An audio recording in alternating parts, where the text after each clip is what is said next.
প্রত্যেক মানুষ নিজের জীবনে দুঃখ অনুভব করেন। প্রত্যেকের দুঃখ আলাদা হতে পারে। কারোর মনে এই দুঃখ থাকে যে সে তার বাবা মায়ের সব ইচ্ছে পূরণ করতে পারেননি। কেউ এটা ভেবে দুঃখ পান যে সে চিরকাল সদাচার করেছেন, সৎকর্ম করেছেন, কিন্তু তাও তাকে দুরাচারী বলে মনে করা হয়।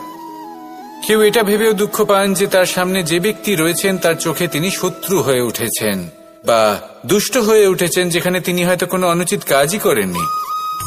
এবার এই সমস্ত বিষয় নিয়ে ভেবে নিজের ব্যক্তিত্ব নিয়ে সন্দেহ প্রকাশ করবেন না। যদি নিজের ব্যক্তিত্ব নিয়ে কোনো সন্দেহ থেকে থাকে, তাহলে কর্ম সংক্রান্ত প্রশ্ন করুন যে আপনি যা করেছেন তাতে কি উচিত ছিল, কি অনুচিত ছিল।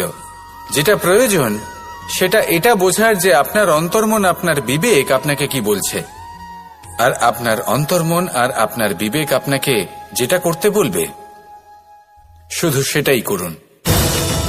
আর তারপরে এই সংসার কি বলবে, কি ভাববে সেসব নিয়ে ভাবতে যাবেন না।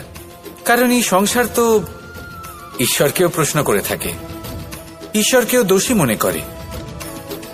কখনো কখনো যখন কোনো ঘটনা মানুষের ইচ্ছা অনুযায়ী ঘটে না, তখন মানুষ এটা বলে যে হে ঈশ্বর, আপনি আমার পাশে থাকলেন না, আপনি বড়ই কঠোর, এটা আপনার দোষ। যেখানে বেশিরভাগ সময় হয়তো সে নিজেই নিজের কর্মফল ভোগ করছে।